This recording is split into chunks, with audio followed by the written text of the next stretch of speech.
안녕하세요. 자동차 읽어주는 남자 이상입니다. 오늘은 여러분들께 가장 핫한 브랜드이자 현재 엄청난 인기를 끌고 있는 모델에 대해서 설명을 드릴까 하는데요. 지금 화면에서 보시다시피 사전 계약 실시 17일 만에 무려 1000대의 계약을 돌파한 그런 엄청난 차량이 있습니다. 국산 차량이라면 그렇게 놀랍지 않을 텐데요. 오늘 주인공은 바로 수입 차량입니다. 수입 차량이 사전 계약 실시 무려 17일 만에 1000대를 돌파했다는 건 엄청난 실적인데요. 그 주인공은 바로 볼보 S60 차량입니다. 사실 몇 년 전만 하더라도 볼보라는 브랜드는 우리가 그렇게 고려하는 리스트 안에 없었던 브랜드였습니다. 독일 3사라고 불리는 메르세데스 벤츠, 아우디, 그리고 BMW, 조금 더 보태자면 폭스바겐까지 이렇게 독일 브랜드가 굉장히 독식을 하고 있었던 그런 체제였습니다. 하지만 몇 년 전부터 독일 브랜드에 대한 이슈가 하나씩 터지기 시작했죠. 아우디 같은 경우에는 배출가스 인증 문제로 인해서 아예 한국에서 거의 아웃되다시피 했고요. BMW 같은 경우에는 화재로 인해서 굉장한 소비자들의 신뢰를 잃은 사건이 있었습니다. 최근에 렉서스 같은 경우에는 렉서스 ES로 굉장한 인기를 끌다가 일본과의 외교 관계로 인해서 굉장히 또 안 좋은 상황을 맞이하고 있습니다. 그리고 랜드로버, 레인지로버 같은 경우에는 오래전부터 품질 문제가 이슈화 됐었지만 점차적으로 꾸준하게 품질 문제가 잦아지면서 소비자들의 외면을 받았어요. 그래서 사실상 수입 브랜드에서 우리가 고려할 수 있는 브랜드는 메르세데스 벤츠와 볼보, 이렇게 두 개의 브랜드가 가장 메이저 브랜드이자 가장 매력적인 브랜드로 올라오게 되었습니다. 사실 볼보라는 브랜드는 예전에는 조금 나이 있으신 분들이 안전을 위해서만 타는 브랜드로 인식되어 왔어요. 제 개인적인 생각으로는 볼보라는 브랜드가 가치가 올라오게 된 건 효린의 민박에서 이효리, 이상순 부부가 효린의 민박에서 XC90과 XC60을 타고 나오면서부터 젊은 소비자들의 인식을 바꾸지 않았나라는 생각이 들고요. 그보다 더 중요한 부분은 볼보라는 브랜드의 모델이 예전에 비해서 많이 영해지고 많이 세련돼졌다라는 게 가장 중요한 부분이겠죠. 볼보가 출시한 차들 자체가 굉장히 예쁘고 멋져졌다라는 게 가장 중요한 포인트일 겁니다. 그렇다면 볼보의 성장률을 한번 살펴보도록 하겠습니다. 볼보는 전년 대비 25.8%의 성장률을 보이고 있어요. 현재 수입차 시장이 굉장히 어렵다라는 건 많은 분들께서도 잘 알고 계신 사실일 겁니다. 하지만 볼보 같은 경우에는 꾸준하게 20% 이상의 성장률을 보여왔어요. 그리고 시장 점유율도 꾸준하게 상승되어 왔습니다. 시장 점유율은 1.9%가 상승을 했고요. 구매 고객 10명 중에 7명의 고객이 개인 고객이라고 합니다. 법인 고객이 아닌 개인이 선택한 것이죠. 그래서 그 퍼센테이지를 보게 되면 볼보는 개인 고객이 70.4%, 벤츠는 53.4%, BMW는 57.4%, 렉서스는 조금 높은 67.1%입니다. 이 중에서 볼보의 개인 고객 점유율이 가장 높아요. 법인 고객보다 개인 고객이 많다라는 건 아무래도 조금 더 내 개인적인 취향과 내가 직접 탈 차를 고르는 데 있어서 더 마음에 든다라는 부분으로 유추해 볼 수가 있겠죠. 그리고 마지막으로 30, 40대 구매 고객이 전체 구매 고객 중 49.7%, 거의 절반을 차지한다는 것입니다. 사실 30, 40대가 가장 트렌드에 민감하다라고 볼 수가 있어요. 자동차라는 재화는 사실 금액대가 높기 때문에 20대가 사실 좌지우지할 수는 없습니다. 트렌드를 좌지우지하는 건 아무래도 30, 40대 고객들이 가장 민감하다라고 할 수 있겠죠. 결과적으로 볼보를 구매하는 고객들은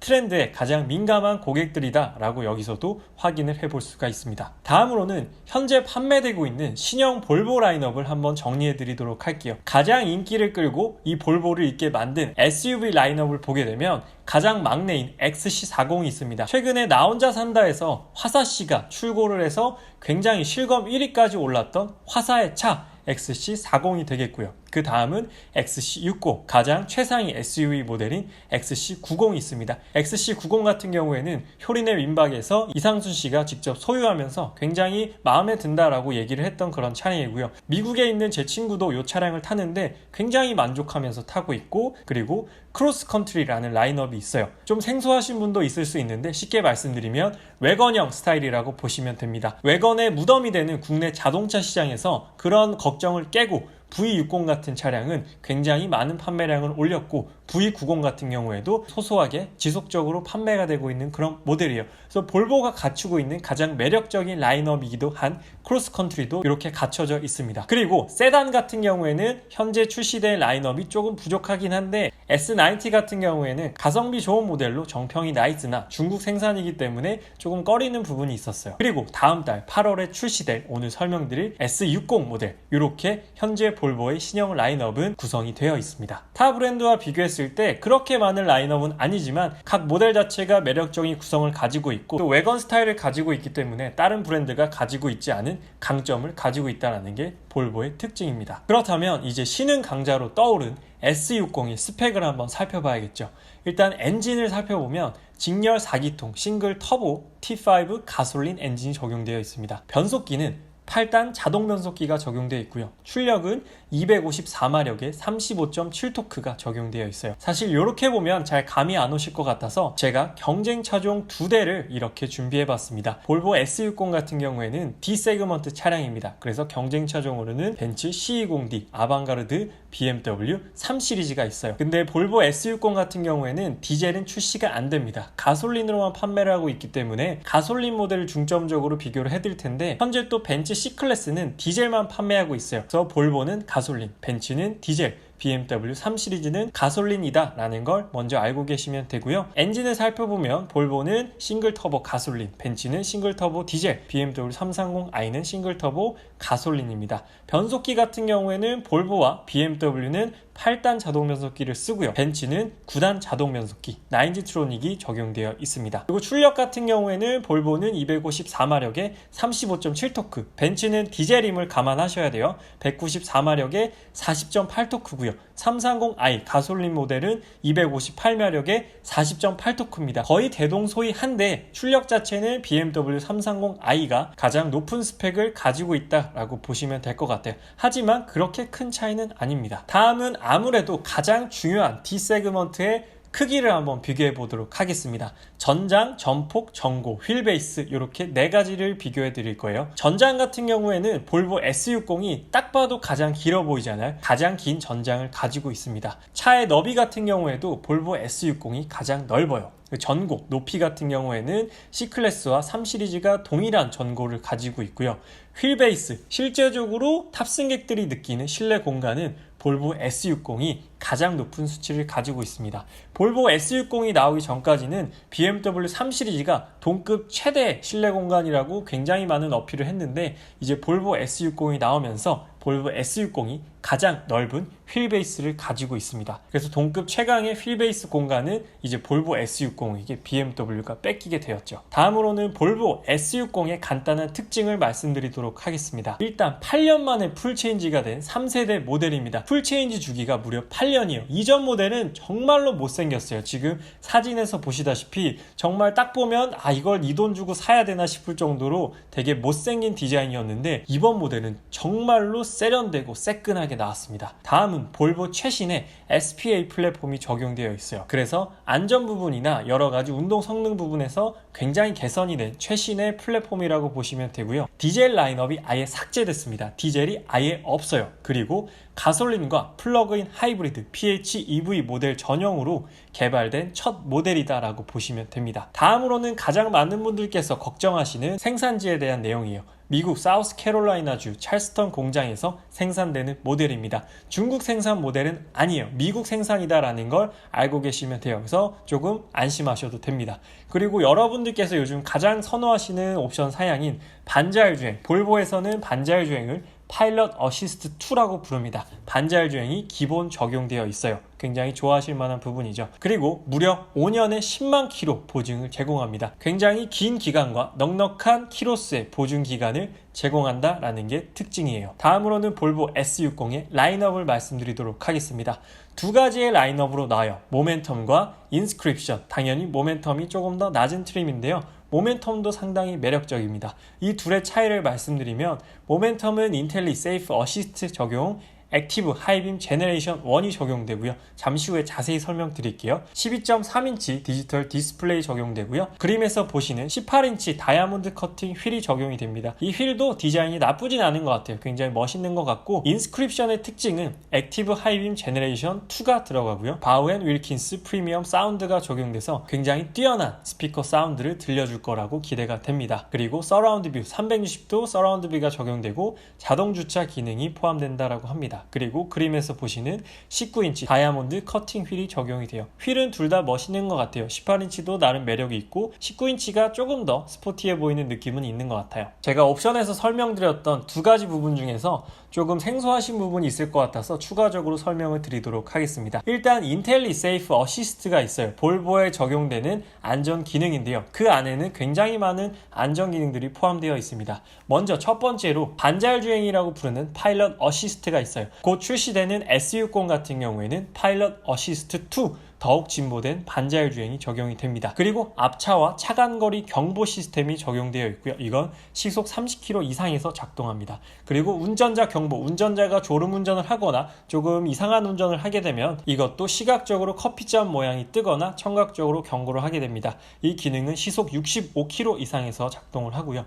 차선 유지 보조 어시스트가 있습니다. 차선을 넘어가게 되면 핸들에 진동이 오거나 삐삐삐 소리가 나게 되는 기능도 시속 65km 이상에서 작동을 하게 되고요. 도로 표시 정보는 전방에 있는 교통 표지판, 제한 속도 등을 알려주는 안전 기능입니다. 그리고 가장 중요한 시티 세이프티 기능이 있어요. 이건 어떤 기능이냐면 쉽게 말씀드려서 전방 충돌 방지 보조 기능입니다. 앞차가 급정거를 하게 되면 내 차도 급정거를 하게 되는 바로 그런 기능이죠. 시속 70km 미만에서만 작동한다라고 합니다. 이 기능이 있으면 자동차 보험도 요즘 할인을 해주더라고요. 그래서 경제적으로도 도움이 되는 그런 안전 기능이다라고 보시면 되고, 그래서 이 기능들을 모두 인텔리 세이프 어시스트라고 부르는데 이 기능들이 모두 모멘텀과 인스크립션 사양에 기본 적용되어 있다라고 보시면 됩니다. 역시나 안전의 대명사 볼보답게 많은 안전 기능들이 기본 적용이 되어 있어요. 다음은 액티브 하이빔 제너레이션 1, 2가 있어요. 모멘텀에는 1이 적용되었고 인스크립션에는 2가 적용되었었는데 1 같은 경우에는 하이빔을 켰을 때 앞에 차가 있거나 장애물이 있으면 그냥 켜고 끄는 기능만 존재를 하는데요. 액티브 하이빔 제너레이션 2 같은 경우에는 앞에 차량이 있으면 그 차량 주변에만 하이빔을 꺼주는 조금 더 진보된 하이빔 기술이라고 보면 됩니다. 조금 더 디테일하고 정밀하게 시야를 확보해 준다라고 보시면 돼요. 둘 다 하이빔 어시스트 기능이라고 보시면 되는데 제너레이션 2 같은 경우가 더욱더 진보된 최신의 하이빔 어시스트다라고 보시면 될 것 같습니다. 마지막으로 가장 중요한 부분이죠. 바로 가격입니다. 차를 살 때 사실 가격이 가장 중요하죠. 모멘텀 같은 경우에는 4,760만원, 인스크립션은 5,360만원입니다. 상당히 가격이 공격적으로 합리적으로 책정이 되었다라고 생각이 들어요. 그래서 경쟁 차종과 한번 가격을 비교해 보도록 하겠습니다. 벤츠 같은 경우 C20D는 세 가지 라인업으로 구성되어 있어요. 아방가르드, 익스클루시브, AMG 라인 이렇게 있는데 아방가르드의 가격은 5,530만원, 익스클루시브와 AMG 라인은 6,060만원입니다. 그리고 BMW 3 시리즈도 굉장히 많은 라인업이 있는데 대표적으로 320 디젤의 기본 라인업과 330i의 럭셔리 라인업 이렇게 두 가지를 가져와 봤습니다. 그래서 320D의 기본 라인업은 5,320만원, 330i의 럭셔리 라인은 6,020만원이에요. 그래서 볼보 S60과 비교해보게 되면 가장 낮은 금액은 볼보 S60의 모멘텀 트림이에요. 그래서 굉장히 가격이 착하게 나왔다라고 볼 수가 있겠고요. 인스크립션 같은 경우에도 금액이 그렇게 높진 않아요. 경쟁 차종과 비교해봤을 때도 상당히 옵션 구성 대비 매력적인 가격이다라고 볼 수가 있을 것 같습니다. 그래서 가격적으로만 보면 정말로 혜자스러운 그런 차량이다 라고 말씀드릴 수가 있겠습니다. 제 나름대로 볼보 S60에 대한 좋은 점과 나쁜 점을 한번 적어봤습니다. 이건 제 개인적인 생각이에요. 일단 좋은 점은 굉장히 뛰어난 가성비를 가지고 있는 D세그먼트의 차량이다 라는 걸 제가 안전기능과 여러가지 옵션 부분을 통해서 설명을 드렸고요. 그리고 상대적 희소성이 있어요. 역시나 신차기 때문에 아직까지 물량이 많이 풀리지 않았고 볼보라는 브랜드 자체가 물량을 많이 푸는 브랜드가 아니기 때문에 C클래스 C클래스나 3 시리즈 대비해서 조금 더 희소하게 타실 수가 있다는 장점이 있습니다. 그리고 세 번째는 경쟁 차량, 3 시리즈나 C클래스도 페이스리프트가 되고 풀체인지가 돼서 최신 모델이지만 그래도 가장 최근에 출시된 최신 모델이다라는 게 장점이 될 수가 있겠습니다. 이와 반대로 단점 같은 경우에는 BMW 그리고 벤츠에 비해서 상대적으로 조금은 부족하다라고도 느낄 수 있는 브랜드 밸류예요. 하지만 BMW 같은 경우에는 아무래도 브랜드 밸류가 많이 떨어졌기 때문에 볼보가 많이 올라와서 크게 차이는 없을 거다라고도 볼 수가 있을 것 같습니다. 그리고 단점 또 하나는 굉장히 오랜 대기 기간으로 볼보 고객들이 힘들어요. 지금 S60 같은 경우에도 사전 계약이 아까 1000대가 들어갔다고 말씀을 드렸고 저랑 친하게 지내는 볼보 딜러분이 계신데 그분 한 분이 무려 계약 대수가 20대 정도 된다고 합니다. 그렇기 때문에 지금 인기가 엄청나요. 그렇게 되면 역시나 지금 계약하게 되면 대기 기간이 굉장히 길어지게 되겠죠. 그리고 BMW나 벤츠에 비해서 상대적으로 좀 적은 서비스 인프라가 단점이 될 수가 있겠습니다. 사실 그런데 이런 단점들은 생각하는 관점에 따라서 큰 단점으로 작용하지 않을 수가 있기 때문에 충분히 볼보 S60은 매력적인 차량이다라고 볼 수가 있을 것 같습니다. 아우디 Q7처럼 장기 재고나 떨이 차량도 아니고 완전한 신차 모델인데 가격도 합리적이고 옵션 구성도 요즘 최근 트렌드에 맞는 옵션들이 다 들어가 있기 때문에 굉장히 만족스러운 그런 차량이다 라고 말씀을 드릴 수가 있을 것 같습니다. 그래서 오늘은 여러분들께 다음 달에 출시돼서 9월부터 출고가 시작될 볼보의 신형 모델이죠. S60에 대해서 말씀을 드렸는데요. 볼보에 대해서 편견을 가지고 계셨던 분이나 아직 예전 볼보에 대한 감성을 가지고 계신 분들은 전시장에 한번 찾아가셔서 볼보 S60, 요즘 볼보의 모델들이 얼마나 많이 바뀌었고 어떤 특징으로 바뀌었는지 한번 직접 살펴보고 타보고 경험해 보시면 굉장히 좋을 것 같습니다. 그래서 볼보 S60을 고려하시는 분들께 조금이나마 도움이 되고자 오늘 영상을 제작을 해봤고요. 오늘 리뷰는 여기서 마치도록 하겠습니다. 저는 자동차 읽어주는 남자 이상이었습니다. 감사합니다.